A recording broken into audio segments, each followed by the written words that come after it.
Bar आरती साई बाबा आठा दिवसा गुरुवारी भक्त करी दिवारी प्रभु मद पावया भव भय निवारी भय निवारी आरती साई बाबा माझा निज द्रव्य ठेवा तव चरण रज सेवा मागणे हेची आता तुम्हा देवाधिदेवा देवाधिदेवा आरती साई बाबा दीक्षित दिन चातक निर्मल तोय निज सुख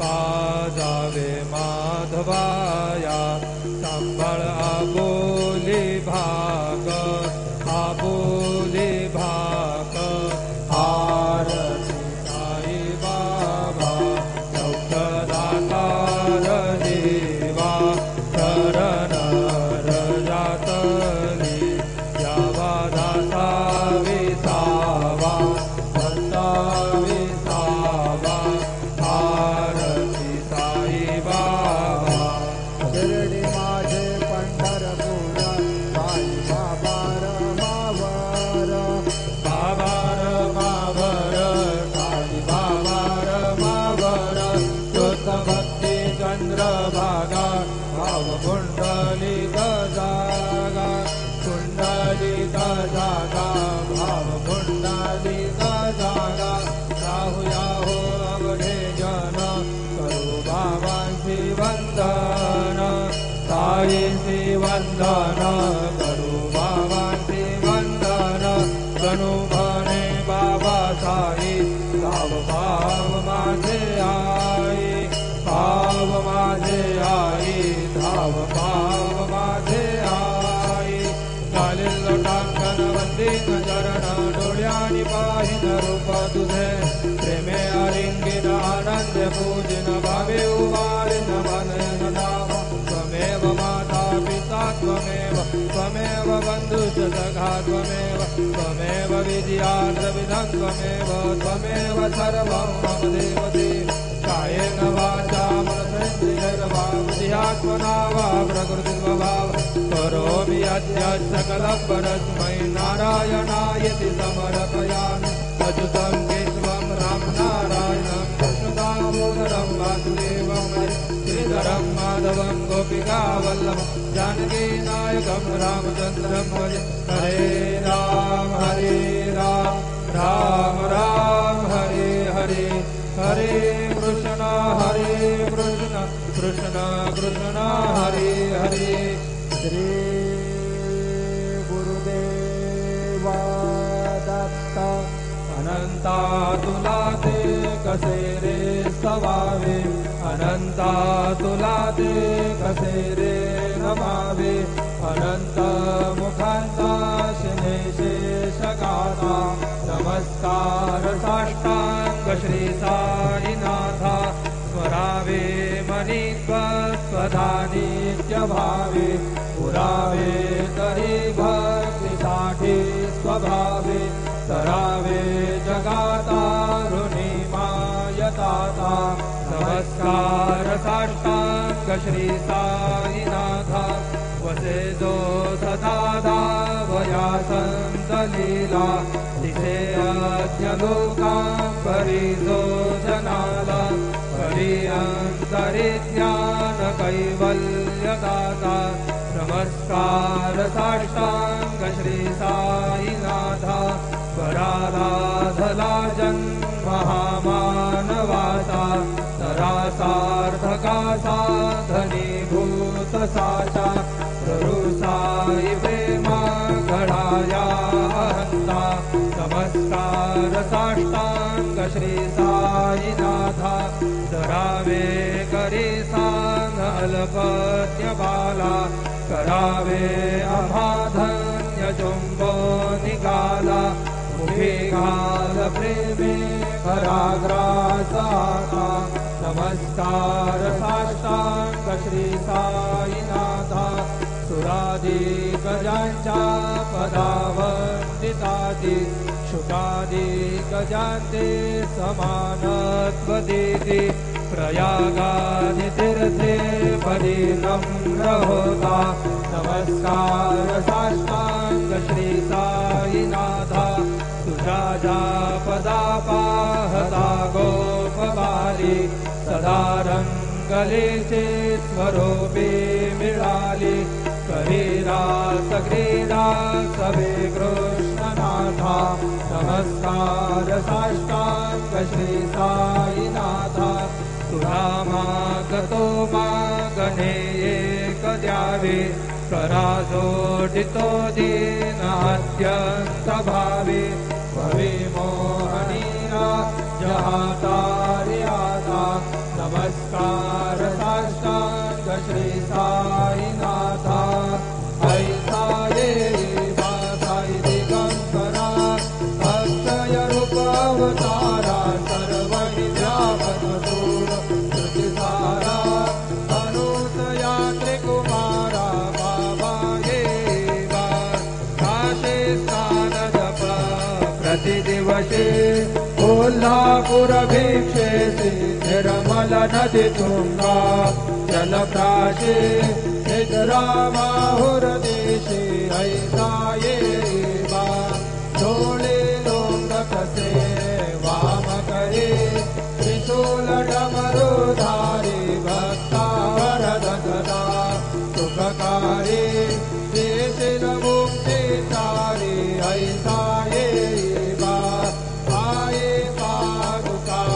जपमाला कमंडल मृगशाला धारण करते बा दान जटा मुकुट शोभतो माथा ऐसा ये बा तत्पर तुझाया जे ध्यानी अक्षय त्यांचे सदनी लक्ष्मी वास करी दिन रजनी राक्षसी संकट वारुणी ऐसा ये बा त्यापरी ध्यान तुझे गुरुराया दृश्य करे नयनाया नंद तुझे काया नाविते हरि गुण गाया ऐसा ये बा साई दिगंबरा अक्षय रूप अवतारा सर्व हि व्यापक तू सारा अनुसया त्रिकुमारा बाबा ये देवा सदा सत्स्वरूपं चिदानन्दकन्दं जगत्सम्भवस्थान संहारहेतुं स्वभक्ते च यामानुषं दर्शयन्तं नमामीश्वरं सद्गुरुं साईनाथं भगवद्वान्तविधवं समार्दण्डमीड्यं मनोवागतीतं मुनिर्ध्यानगम्यं जगद्व्यापकं निर्मलं निर्गुणं त्वां नमामीश्वरं सद्गुरुं साईनाथं भवाम्भोधिमगनार्तितानां जनानां स्वपादाश्रितानां स्वभक्तिप्रियाणां समुद्धारणार्थं कलौ सम्भवन्तं नमामीश्वरं सद्गुरुं साईनाथं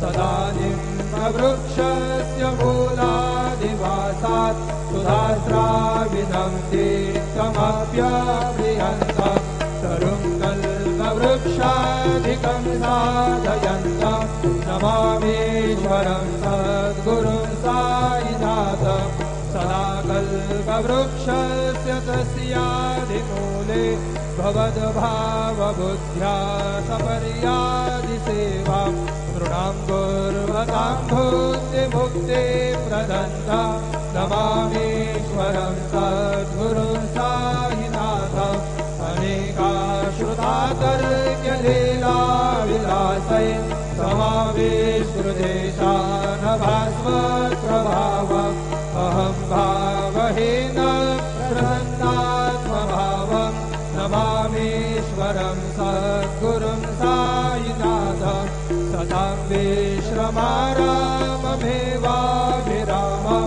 सदा सज्जनैः संस्तुतं सन्नमद्भिः जनामो ददं भक्तभद्रप्रदन्तं नमामीश्वरं सद्गुरुं साईनाथं भजन्माद्यमेकं परब्रह्म साक्षात् स्वयं सम्भवं राममेवावतीर्णं भवद्दर्शनार्थं पुनीता प्रभोः नमामीश्वरं सद्गुरुं साईनाथं श्री साईश कृपानिधे किल नृणां सर्वार्थसिद्धप्रद युष्मत्पादरजप्रभावमतुलं दाता विवक्ता क्षमः तदभक्त्या शरणं कृताञ्जलिपुट सम्प्रापितोऽस्मि प्रभो श्रीमत्साई परेशपादकमला नान्यच्छरण्यं मम साई रूपधर राघवोत्तमं भक्तकामविबुधद्रुमं प्रभो माययोपहत चित्तशुद्धये चिन्तयाम्यहमर्निशं मुदा शरत्सुधांशु प्रतिमं प्रकाश कृपादपत्रं तव साईनाथ त्वदीयपादाब्जसमाश्रितानां स्वच्छायया तापमपाकरोतु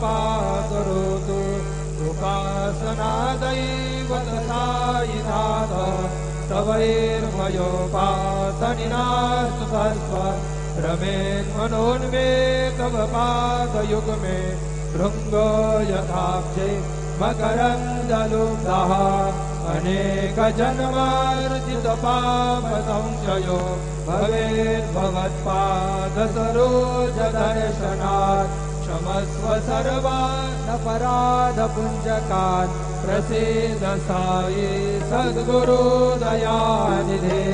श्री साईनाथ चरणामृतपूर्णचित्तात् सत्पादसेवनरता सततं च भक्त्या संसारजन्यदुरितो धवनीर्गतासे कैवल्यधाम परमं समवाप्नुवन्ति स्तोत्रमेतत्पठेद्भक्त्या यो नरस्तन्मना सदा सद्गुरु साईनाथस्य कृपापात्रं भवेत् ध्रुवं रुसो मम प्रियाम्बिका मसवरी पिताये रुसो मम प्रियाङ्गना प्रियसुतात्मजाये रुसो भगिनी बन्धुहे श्वशुरसासुबायि रुसो न दत्त गुरु साई मा मसवरी करी रुसो न सुनबाई त्या मदन भ्रातृजाया कुसो न प्रिय सोयरे प्रिय सगे न ज्ञाति कुसो सुहृदना सखा स्वजननाथ बन्धो कुसो हरि न गुरु साई मा मसवरी कली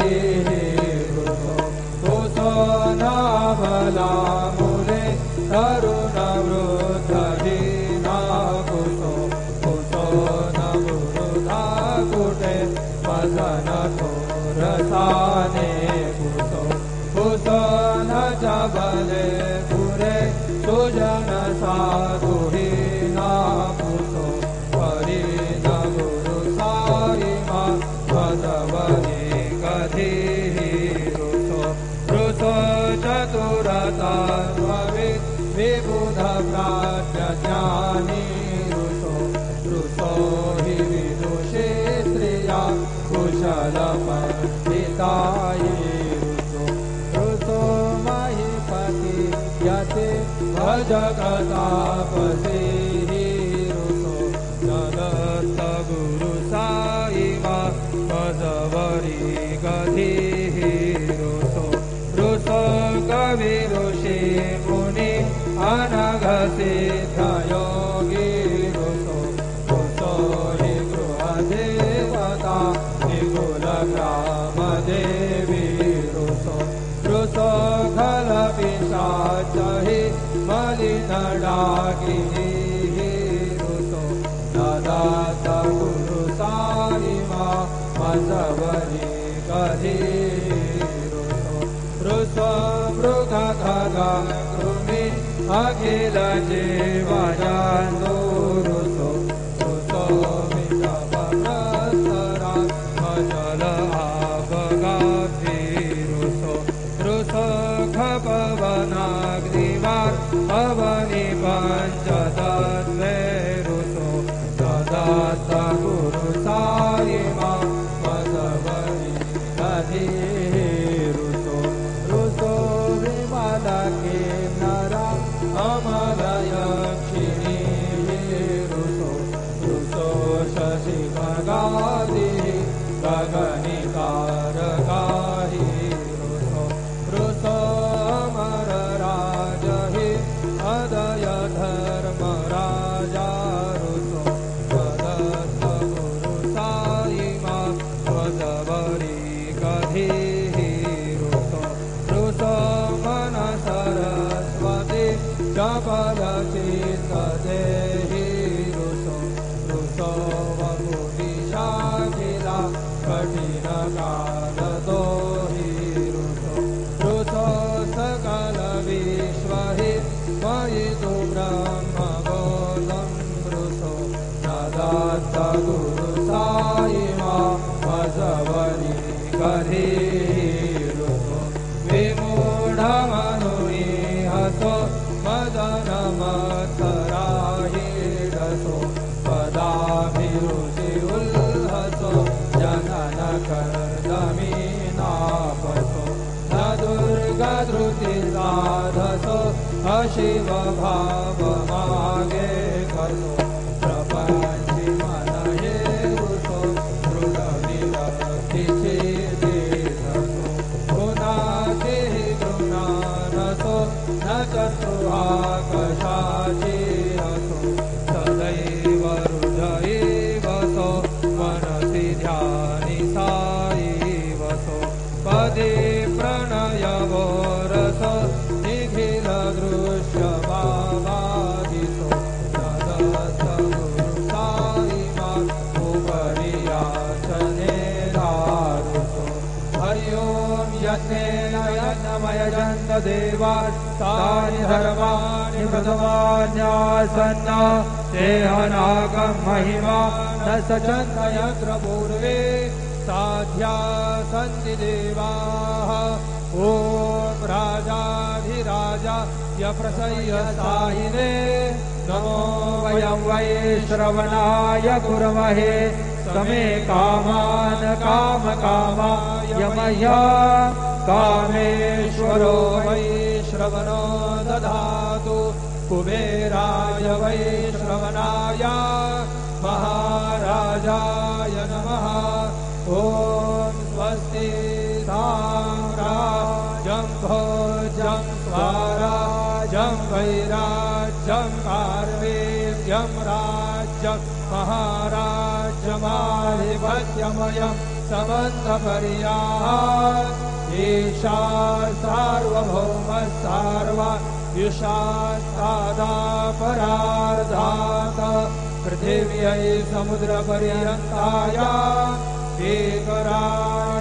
एकराळितकेशश्लोक भिगीतो मरुतः परिवेष्टारो मरुतस्यावसन् गृहे आवीक्षतस्य कामत्रे विश्वे देवा सभासदिति श्रीनारायण वासुदेवाय सच्चिदानंद सद्गुरु साईनाथ महाराज की जय। करचरण कृतं वा कायजं कर्मजं वा श्रवणनयनजं वा मानसं वा पराधं विहितं वा सर्वमेतत्क्षमस्व। जय जय करुणाब्धे श्री प्रभु साईनाथ श्री सच्चिदानंद सद्गुरु साईनाथ महाराज की जय।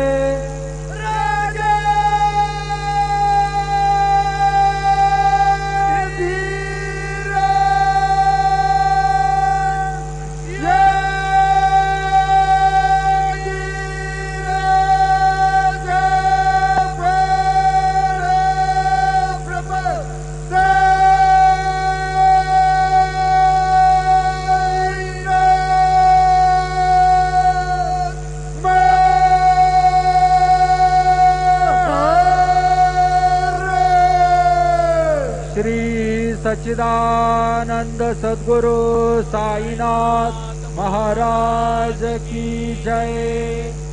हरि ओम। आकृष्णेन रजसा वर्धमानो निवेशयन्नमृतं मर्त्यञ्च हिरण्ययेन सवितारथेना देवो जातिभुवनानि पश्यन्। जयाचारथासि एकची चक्रपाही न से भूमि आकाश आधार काही। असे सारथी पांगुळाजारथासी नमस्कार त्या सूर्य नारायणासे। गुरुर्ब्रह्मा गुरुर्विष्णू गुरुर्देवो महेश्वरा गुरु साक्षात् परब्रह्म तस्मै श्री गुरवे नमः। सद्गुरु साईनाथ चरणकमलेभ्यो नमः। सायं पूजनार्थे चन्दनं समर्पयामि। सञ्जज्ञं बर्हिः प्रौक्षन् गुरुखञ्जातमग्रसः। तेन देवा अयजन्त साध्या ऋखयश्चे। चन्दनं समर्पयामि। चन्दनस्योपरि अक्षतान् समर्पयामि। अहिरिव भोगैः व्रजेति बाहुञ्जाया हेतिं परिबाधमानः। हस्तघ्नो विश्वाभ्ययूनान् विद्वान् पुमान् पुमाकुशं परिपातु विश्वतः। सौभाग्यमङ्गलद्रव्याणि समर्पयामि। यत्पुरुषं व्यदधुः गतिधाव्यकल्पयन्। मुखं किमस्यासीत् किं बाहु किमूरुपादा उच्येते। ऋतुकालोद्भवति पुष्पाणि समर्पयामि। सायंकाले नैवेद्यं निवेदयामि।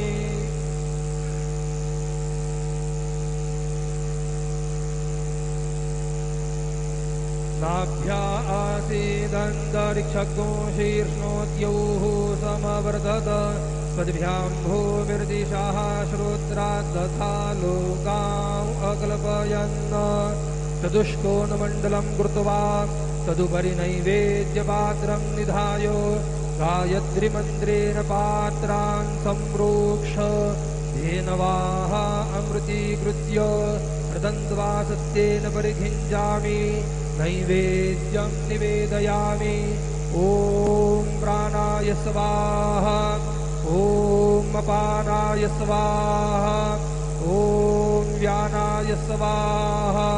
ॐ उदानाय स्वाहा। ॐ समानाय स्वाहा। ॐ ब्रह्मणे नमः। मध्ये पानीयं समर्पयामि। पुनर्नैवेद्यं निवेदयामि। ॐ प्राणाय स्वाहा। ॐ अपानाय स्वाहा। ॐ व्यानाय स्वाहा। ॐ उदानाय स्वाहा। ॐ समानाय स्वाहा। ॐ ब्रह्मणे नमः। नैवेद्यं समर्पयामि। हस्तप्रक्षालनं समर्पयामि। मुखप्रक्षालनं समर्पयामि। सद्गुरु साईनाथ देवताभ्यो नमः। प्रार्थनापूर्वक नमस्कारं करोमि। श्री सच्चिदानंद सद्गुरु साईनाथ महाराज की जय।